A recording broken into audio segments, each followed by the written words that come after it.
Radio City Podcast. Radio City Podcast. ஏதாவது ஒரு கதையில ஒரு சாமியார் உட்கார்ந்து தவம் பண்ணிட்டு இருப்பாரு. அப்ப அந்த சைடு வேட்டைக்காக ஒரு அரசன் போயிட்டு இருப்பான். அந்த சாமியாரோட தவத்தை கலைக்கிற மாதிரி ஏதோ ஒரு குறும்ப அந்த அரசன் பண்ண அந்த சாமியார் கோபமாகி, இப்பவே நீ கல்லாய் மாறுவாயாகன்னு ஒரு சாபத்தை கொடுக்க, சுவாமி தெரியாம பண்ணிட்டேன், இதுக்கு விமோச்சனமே இல்லையான்னு கேட்க, எப்போ ஒரு இளவரசி வந்து உன்னைய தொடராலோ அப்போ நீ திருப்பியும் மனுஷனாகிடுவன்னு சொன்ன கதைகள் இதிகாசத்திலையும் படங்கள்லையும் நிறைய பார்த்துருக்கோம். சரி, நிஜத்துக்கு வருவோம். உயிரோட இருக்கிற ஒரு உயிரினத்தை கல்லா மாற்ற முடியுமா? வாங்க ஆப்பிரிக்காவுக்கு போகலாம். ரேடியோ சிட்டியின் மர்மதேசம்.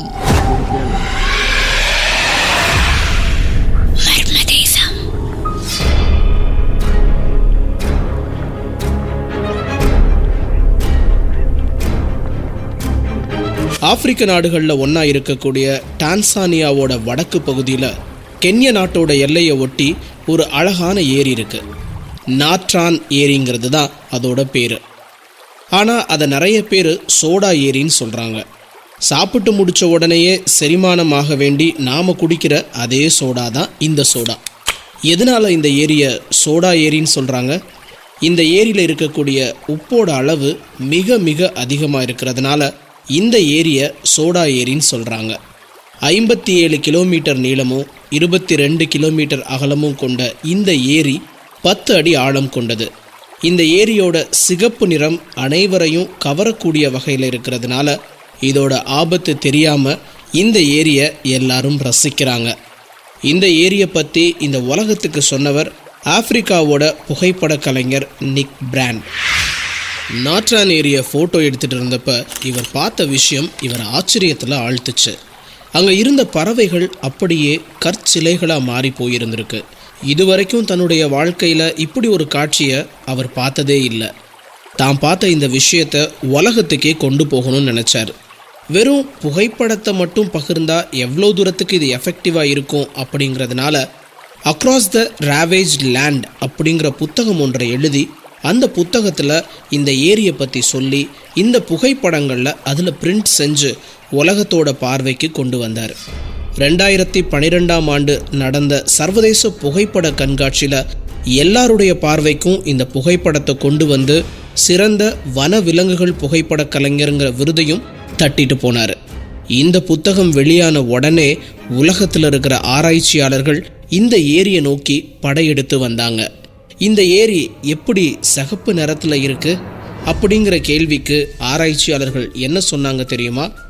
இதுக்கு பக்கத்தில் இருக்கக்கூடிய எரிமலை குழம்புகள் இந்த ஏரியில் கலக்கிறதுனாலையும் இந்த தண்ணியோட காரத்தன்மை 10க்கும் மேலே இருக்கிறதுனால இந்த ஏரியில் உயிரினங்கள் வாழ்கிறது கிடையாது. இந்த ஏரியில் கலந்திருக்கக்கூடிய உப்புக்கல்லிருந்து வரக்கூடிய கிறிஸ்டல்ஸ் இந்த கலரை கொடுக்குது அப்படிங்கிறத சொன்னாங்க.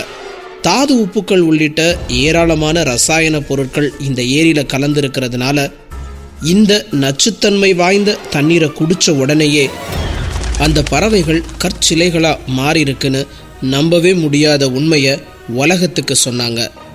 இந்த ஏரியில் இருக்கக்கூடிய நச்சு பொருட்கள் அந்த பறவைகள் உடலில் இருக்கக்கூடிய உறுப்புகளை உறைய வச்சிடுது. அதனால மரணம் உடனடியாக நிகழுது.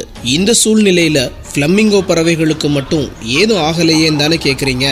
ஃப்ளமிங்கோ பறவைகளோட உடல் அமைப்பிலேயே காரத்தன்மையை ஃபில்டர் பண்ணி அனுப்புகிற மெக்கானிசம் இருக்கிறதாகவும் அதோட செரிமானத்தன்மை pH லெவல் அதிகமாக இருந்தாலும் பாதிக்கப்படலைன்னு சொல்கிறாங்க. இந்த ஏரிக்கு பக்கத்தில் இருக்கக்கூடிய டாயிங்கோ லெங்காங்கிற எரிமலை தான் உலகத்தில் இப்போ ஆக்டிவாக இருக்கிற எரிமலைகளில் கார்பனோட லாவாவை கக்கிற எரிமலை. இந்த எரிமலையிலிருந்து சோடியம் பொட்டாசியம் கார்பனேட் வெளிவந்து நாட்ரோ கார்பனேட்டாக மாறுது. இதை ஷார்ட்டாக நாட்ரான்னு சொல்கிறாங்க.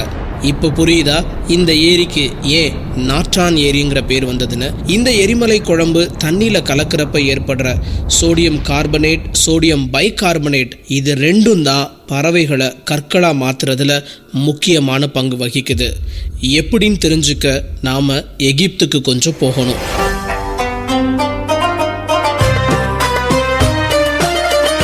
எகிப்துன்னு சொன்ன உடனேயே எல்லாருக்கும் ஞாபகத்துல வர்றது பிரமிடுகளும் மம்மிகளும் தான். இந்த மம்மிகளோட உருவாக்கத்துல இந்த சோடியம் கார்பனேட் மற்றும் சோடியம் பைகார்பனேட் முக்கியமான பங்கு வகிக்குது.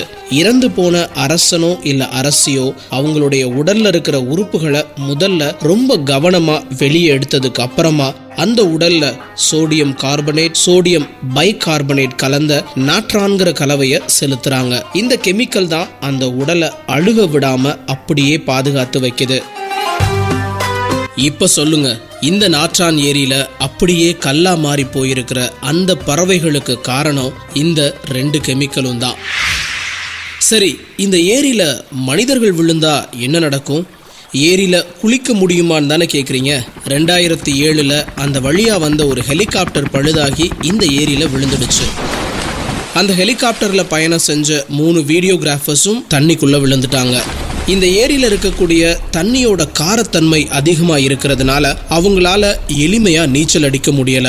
2 பேர் காயத்தால பாதிக்கப்பட்டிருந்ததுனால ஒருத்தர் மட்டும் எப்படியோ கரைக்கு போய் பக்கத்துல இருந்த மக்களை கூட்டிட்டு வந்து மற்ற 2 பேரையும் காப்பாத்தி இருக்கிறாரு.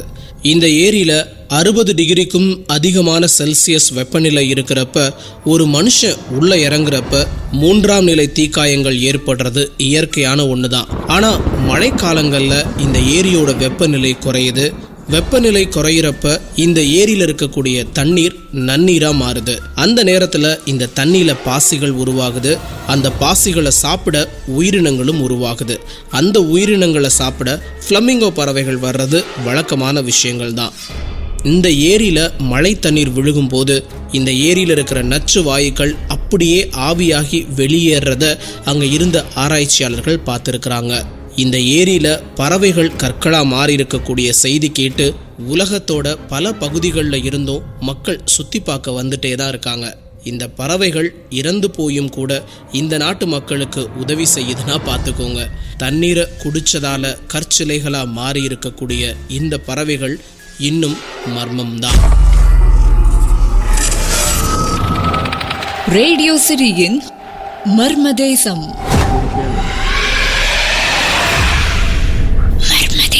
Radio City Podcast.